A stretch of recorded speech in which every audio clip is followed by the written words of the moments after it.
अपने हाथों को उठाओ। Thank you Jesus.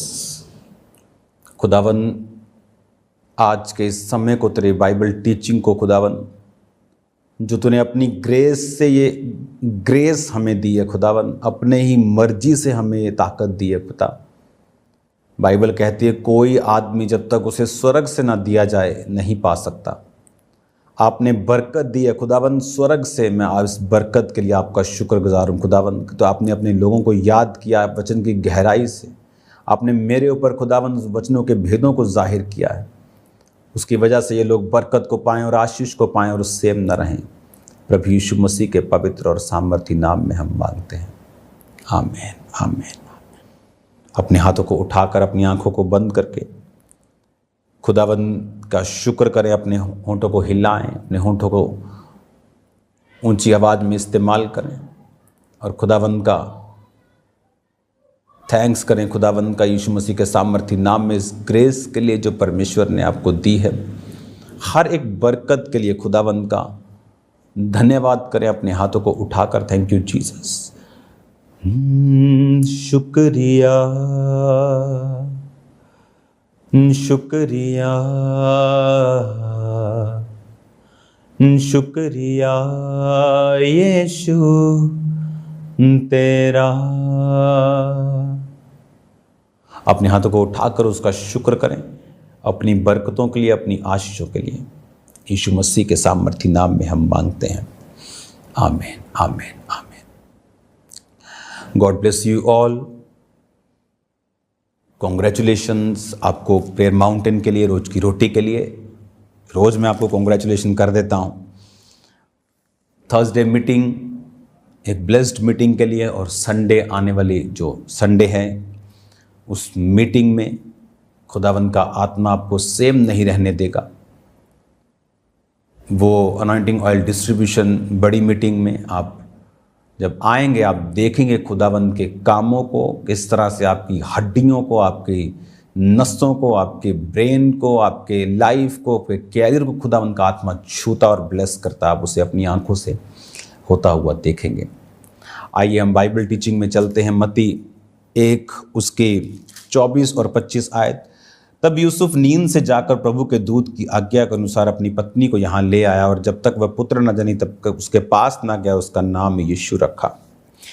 मत्ती 2 उसकी 1 में, हेरोदेस राजा के दिनों में जब यहूदिया के बैतलहम में यीशु का जन्म हुआ तो पूर्व से कई जोशी यरूशलेम में आकर पूछने लगे, यहूदियों का राजा जिसका जन्म हुआ है कहाँ है? क्योंकि पूर्व में हमने उसका तारा देखा है और हम उसको प्रणाम करने के लिए आए हैं। ये सुनकर हेरोदेस राजा और उसके साथ सारा यरूशलेम घबरा गया। तब उसने लोगों के सब प्रधान याजकों और शास्त्रियों को इकट्ठा करके उनसे पूछा, मसीह का जन्म कहाँ होना चाहिए? उन्होंने कहा, यहूदिया के बैतलहम में, क्योंकि भविष्यद्वक्ता के द्वारा यूँ लिखा है, बैतलहम हे बैतलहम, तू जो यहूदा के प्रदेश में है, तू किसी भी रीति से यहूदा के अधिकारियों में सबसे छोटा नहीं, क्योंकि तुझसे एक अधिपति निकलेगा जो मेरी प्रजा इज़राइल की रखवाली करेगा।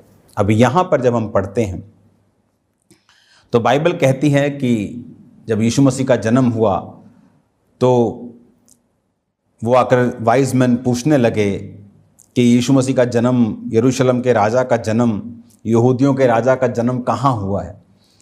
तो जो राजा वहाँ मौजूद था उसे लगा कि मेरी कोई राजगद्दी छीनने वाला पैदा हो गया। आज यही प्रॉब्लम समाज में है। जब वो चर्चिस के अंदर बड़ी भीड़ को देखते हैं, जब वो चर्च में लाखों, पंजाब में आज लाखों लोग हैं, पंजाब में आज मोर देन 40% लोग होंगे जो परमेश्वर में हैं। कुछ के नाम वही हैं, कोई अभी भी राजकुमार ही है। तो लोगों को लगता है कि ये कोई साजिश कर रहे हैं, ये पॉलिटिकली हमें हरा देंगे, कल को पॉलिटिकली हमें इफेक्ट कर देंगे। तो ये भी राजा उसी तरह सोचने लगा। उसने बंदे बुलाए, यहूदी बुलाए, सब लोगों को बुलाया, शास्त्रियों को, जो शास्त्री मतलब जो वचन की नॉलेज रखने वाले लोग थे, और उन्हें बुला के पूछा कि ये यहूदियों का जो राजा जन्म लेना वो कहाँ होगा? उन्होंने कहा कि राजा शास्त्रों में लिखा है कि यहूदिया के बैतलहम में एक राजा उत्पन्न होगा, अधिपति उत्पन्न होगा जो मेरी प्रजा इज़राइल की रखवाली करेगा। उसे लगा कि ये तो मेरा कॉम्पिटिटर है, ये तो मेरा कोई मुझे मारने वाला पैदा हो रहा है। और यही गलती आज लोग करते हैं। जो वो चर्चिस में पंजाब में लाखों लोग देखते, उन्हें लगता है कि कल को ये लोग राजनीति करेंगे, कल को ये लोग हमें पिछाड़ देंगे। जबकि जीसस ने कहा मेरा राज्य यहाँ का नहीं है। अगर जीसस का राज्य यहाँ का होता तो जब पिछले साल यीशु मसीह के नाम को विरोध किया गया, पंजाबी जी कहते भंडिया गया नाम, तो क्रिश्चियन रोड्स पे होते तलवारों और बंदूकों के साथ। उन्हें भी लड़ना आता है, वो भी आपसे ही निकले हैं। ये वाले जो हम क्रिश्चियन लोग हैं, हम श्रीलंका से नहीं आए, इधर पंजाब ची पैदा होए हैं, ही भी इत्थे ही जम्मे हैं, इत्थे ही पले हैं, इत्थे दा ही ब्लड है साडे विच। और खोलदा भी उन्ना ही है, घट नहीं खोलदा, वध ही खोलदा होएगा। बट जीसस के वचन ने हमें काबू में किया हुआ है, इसलिए हमारा ब्लड हमारे आत्मा के कंट्रोल में है। अब वो खोलता नहीं, अब वो गालियां नहीं देता। उसका जो विरोध हुआ जीसस, उसका असर पंजाब में दिख रहा है। प्राकृतिक मारों से लोग पीड़ित हैं। अब बोलेंगे तो होता रहता है।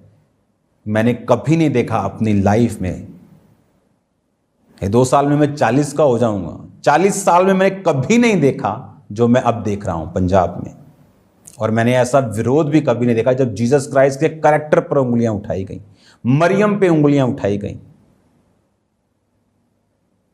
परमेश्वर जीवित है, उसने मुझे माफ करने के लिए और आपको माफ करने के लिए बोला है। उसने ये नहीं कहा कि मैं कुछ नहीं करूंगा। हालेलुया। अब जब जीसस क्राइस्ट के पैदा होने का मालूम राजा को, उसे लगा कि इसको खत्म कर दिया जाए, क्योंकि राजा पैदा हो रहा है, अधिपति पैदा हो रहा है। आज जब आप क्रिश्चियन लोगों को देखें तो घबराएं मत। अगर किसी चर्च में 4 लाख लोग हैं तो वो 4 लाख समाज के हेल्पर्स हैं, वो 4 लाख राशन बांटने वाले हैं, वो 4 लाख मैसेज देने वाले हैं, वो 4 लाख प्रचार करने वाले हैं कि नशों से तुम मुक्ति पा सकते हो। चर्च में आके कोई पैसा नहीं तुम्हारा लगने वाला, कोई ले हैंड का पैसा नहीं। प्रेयर माउंटेन पे आप प्रेयर रिक्वेस्ट भेजते हो, 24 आवर प्रेयर्स होती है। कोई जगह ऐसी कि जहां 24 आवर, हर 2 घंटे बाद 2:30 बजे, 4:30, 5, उसके बाद फिर 6, 9, ऐसे हर 2.5 घंटे 2 घंटे बाद उस पर ले हैंड होता है। कई टाइम में ऐसा भी आता है, मैं बोलता हूं आज हर 2 घंटे बाद ले हैंड करना है, नहीं तो हर 2.5 घंटे बाद ले हैंड होता है फ्री में आपके लिए। 24 आवर एक टीम बैठी, 24 घंटे की प्रेयर की, हर 3-2.5 घंटे में ले हैंड किया, अगले दिन 24 घंटे में उनकी फास्टिंग कंप्लीट, दूसरी टीम आती, फिर कंटिन्यू, फिर कंटिन्यू। आज भी अगर मैं आपको प्रीच कर रहा हूं तो कोई आप पे ले हैंड कर रहा है, कोई पैसा नहीं। आप चर्च में आगे आके बैठते हो, कोई वीआईपी एंट्री नहीं, आप आगे जल्दी आगे तो आप बैठ सकते हो। कोई मेरा खास गेस्ट है वो आगे बैठता है, उसे मैंने बुलाया है, कोई पैसा नहीं। 24 घंटे चर्च में लंगर है, फ्री रहने का स्थान, 1.5 एकड़ में शेड, 2 शेडें डली हैं जहां लेडीज जेंट्स अलग अलग रहते, कोई पैसा नहीं। उनको टाइम फूड दिया जाता है, कोई पैसा नहीं। हर संडे थर्सडे लंगर होता है, हर ब्रांच में होता है, कोई पैसा नहीं। रहने का, खाने का, पीने का फर्स्ट क्लास आपको बाथरूम्स बना के दिए हैं, जैक्वार की टूटियां लगा के, कोई पैसा नहीं। मेरे घर में इतने अच्छे नहीं जितने आपको बना के दिए हैं। आपको समझना है जीसस क्राइस्ट ना पैसा कमाने आए, ना धर्म बदलने आए। वो राजा मिसअंडरस्टूड कर गया, कहता जाओ और उसके बारे में बताओ। और जब वो गए और जीसस को देखा तो क्या हुआ, कहता ये कहकर बैतलहम भेजा, जाओ उस बालक के विषय में ठीक ठीक मालूम करो। राजा डर रहा था, उसको पूरा एक्यूरेट मालूम करो, कि ठीक ठीक मालूम करो, मुझे एक्यूरेट बताना आगे कि यही बच्चा है तो उसको मार दूंगा मैं। उसके दिल में था पर उसने बताया नहीं। उसने कहा ठीक ठीक मालूम करो, जब वो मिल जाए तो मुझे समाचार दो कि मैं भी उसको आके प्रणाम कर सकूं। सब प्रणाम अच्छे नहीं होते हैं। हालेलुया। वो प्रणाम पर करने नहीं आने वाला था, वो मारने आने वाला था। वो राजा की बात सुन के चले गए। 9 आयत में लिखा, वो तारा जो पूर्व में देखा था उनके आगे आगे चला, जहां बालक था उस जगह के ऊपर पहुंचकर ठहर गया। और उस तारे को देखकर वो अति आनंदित हुए। उस घर में पहुंचकर उस बालक को अपनी माता मरियम के साथ देखा, मुंह के बल गिर के बालक को प्रणाम किया, अपना अपना थैला खोलकर सोना, लोबान और गंधरस की भेंट चढ़ाई। हालेलुया। जब उसको फॉलो किया, मरियम मिली, बेटा मिला। जब बेटा मिला तो अपना अपना थैला खोला, सोना, लोबान और गंधरस की भेंट उसको चढ़ाई गई। क्या है सोना? सोना। क्या है लोबान? क्या है गंधरस? सोना राजकीय पद को दर्शाता है। सोने का मतलब ये हमारा राजा होगा, यहूदियों का राजा। वो वाला राजा नहीं जो मनुष्य था, जो हिजकिया था, दाऊद था। ये अलग प्रकार के राज्य को बनाएगा। जीसस ने कहा, मेरा राज्य अगर यहाँ का होता, अगर मैंने यहाँ एमएलए मंत्री खड़े करने होते तो मेरी प्रजा लड़ती, लेकिन मेरा राज्य यहाँ का नहीं, मेरा राज्य आत्मिक है, स्पिरिचुअल है। हमारा राज्य स्पिरिचुअल है, इसीलिए हमें लड़ने की चिंता नहीं। इसलिए चर्च में पॉलिटिक्स नहीं होती, इसलिए चर्च में किसी पॉलिटिकल पार्टी का विरोध नहीं होता। वो पार्टी चाहे प्रभु की विरोधी हो, लेकिन विरोधियों का विरोध नहीं होता। हालेलुया। तो ये भी राजा सोचने लगा कि जीसस क्राइस्ट मेरी जगह लेगा, मुझे खत्म कर देगा। तो जहां क्रिश्चियंस होंगे वहां पे बरकतें होंगी, वहां पे आशीषें होंगी, वहां पे हेल्पर्स होंगे, प्रार्थनाएं करने वाले लोग होंगे, चंगियाई देने वाले लोग होंगे, बरकत देने वाले लोग होंगे। जहां क्रिश्चियंस हों उनका रोज थैंक्स किया करो, उनकी वजह से बहुत सारी प्रॉब्लम से आप बच जाते हैं। क्रिश्चियंस को बाइबल में नमक बोला गया है। नमक प्रिजर्वर है, वो बचा के रखता है। अचारों में डालते हो आप, आपके जो लेज खाते हो उसमें नमक कितना होता है आपको मालूम नहीं, नमक बचा के रखता है उनको। धूप में पड़े रहते हैं पैकेट, क्योंकि प्रिजर्वेटिव है और नमक है। हालेलुया।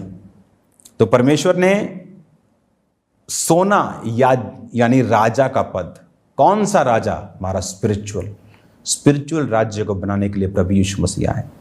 सोना राजा होने को दर्शाता है।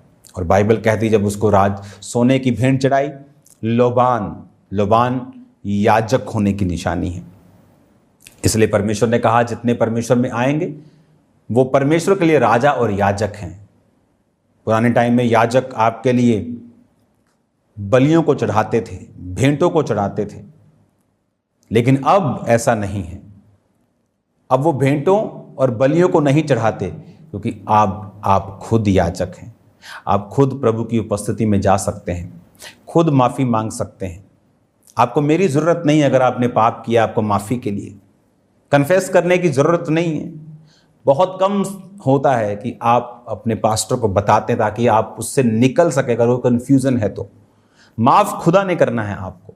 और जब आप माफ़ी मांगते हैं, खुदा आपको माफ़ करता है, क्योंकि आप याजक हैं। क्योंकि खुदा यीशु मसीह महायाजक बना और हमें याजक की कुर्सी दे गया।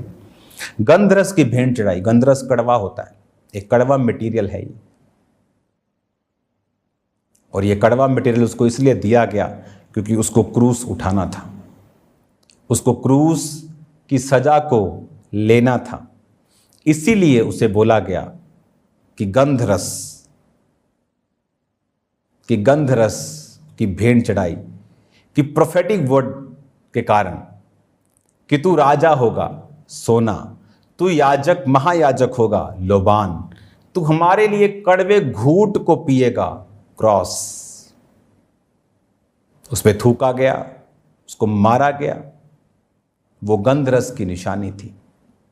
3 भेंटें प्रभु यीशु मसीह को दी गई। और इमेजिन करो, वाइज मैन, एक अन्य जाति लोग भी जानते थे कि जब वो खुदा बाप के सामने जाएं, जब वो परमेश्वर के बेटे इस जगत के राजा के सामने जाएं, तो भेंट के साथ जाएं। लेकिन आज ये सॉन्ग मैंने सुना था कि परमेश्वर भेंटाणी ओ देखदा ए दिल, ये रॉन्ग है। वो भेंट देखता है। उसने विधवा की छोटी भेंट को देखा। उसने कहा विधवा ने अपनी घटती में डाला, इसने सब कुछ डाल दिया है। आज लोग प्रभु की उपस्थिति में जाते हैं खाली हाथ। प्रभु मुझे बरकत दे। किस चीज पर वो बरकत दे? खाली हाथ पे और खालीपन बढ़ा दे। औरत गई परमेश्वर के नबी के पास, कहती तेरा दास मेरा पति भविष्यद्वक्ता था, मर गया है। लेनदार आए हैं, बच्चों को बंदी बना लेंगे। उसने कहा तेरे पास क्या है? उसने कहा थोड़ा सा तेल। उसने कहा पड़ोसियों के बर्तन मांग ले आ और उस थोड़े से तेल को उंडेलती जाना जब तक बर्तन भर ना जाएं, और बर्तन थोड़े ना लाना। इमेजिन करो, तेल भरती गई, बर्तन भर गए, इतना तेल हुआ कि उसने बेचकर कर्जा उतार दिया और जो बाकी बचा अपने परिवार का गुजारा उस तेल के पैसों के साथ किया, क्योंकि उसके पास थोड़ा कुछ था। किस चीज पर प्रभु आपको बरकत दे? किस चीज पर वो आपको आशीष दे? किस चीज पर वो आपको बरकत दे? खाली हाथ पे वो क्या बरकत देगा? खुदावंद की प्रेजेंस में कभी खाली हाथ मत जाओ। चर्च में कभी आपके अगर बच्चे भी जा रहे हैं, चाहे उनको क्वाइंस दो, चाहे उनको 10 रुपए का नोट क्यों ना दो, खाली हाथ मत भेजो। अपने बच्चों को देने की आदत डालो, ताकि आपके बच्चे भी उस स्पिरिट में पैदा हों, उस स्पिरिट में बड़े हों कि हमें खुदा के लिए काम करना है। आज यहूदियों ने पूरी दुनिया में कब्जा किया हुआ है। 90% मीडिया यहूदियों का है। अमेरिका में बड़े बड़े बिगेस्ट बिजनेस क्या होंगे, बिजनेस या क्या लोगों ने देखा? कुछ नहीं देखा। जो वहां के बिजनेसमैन, खरबों रुपए के बिजनेस किसके हैं? यहूदियों के। क्यों? टाइथ देने की आदत है, दशवान देने की आदत है, बोने की आदत है।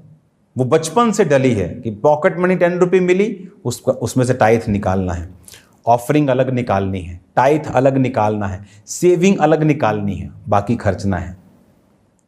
हालेलुया। कोई भी महान अपनी इत्तेफाक से नहीं बनता। इत्तेफाक लाखों में एक हो सकता है, पर लाखों के लाख इत्तेफाक नहीं हो सकते। ये तैयारी के साथ आपकी लाइफ में आता है। आप प्रभु की उपस्थिति में हैं, खाली हाथ ना जाएं। आप प्रार्थना में बैठे हैं, खाली हाथ ना जाएं। रोज खुदावंद के सामने भेंट लेके जाएं, रोज उसकी उपस्थिति में भेंट। वो भेंट आपकी हैसियत के हिसाब से होती है। अगर मैं 500 रुपये चंदा डालूंगा तो प्रभु मुझसे नाराज होगा, क्योंकि मेरी 500 वाली हैसियत नहीं है। एक गरीब अगर 500 डालेगा, प्रभु उससे खुश होगा। दिया दोनों ने 500 है, लेकिन प्रभु उससे खुश है, और अमीर से नहीं, क्योंकि अमीर को अपनी हैसियत से डालना है। वो फीलिंग्स नहीं देखता, वो फीलिंगों वाला खुदा नहीं है, वो कर्मों वाला खुदा है। हालेलुया। अब बाइबल कहती है, जब उन्होंने भेंट चढ़ाई तो 12 आयत में लिखा, स्वप्न में चेतावनी पाकर हेरोदेस के पास ना जाना, वो दूसरे साइड से अपने देश चले गए। उनके चले जाने के बाद प्रभु के दूत ने स्वप्न में यूसुफ को दिखाई देकर कहा, उठ, बालक और उसकी माता को लेकर मिस्र देश को भाग जा, और जब तक मैं तुझसे ना कहूं तब तक वही रहना, क्योंकि हेरोदेस इस बालक को ढूंढने पर है कि उसे मरवा डाले। उसने कहा, कहीं मत जाना, मिस्र को जाना, उसके बाद कहीं मत जाना।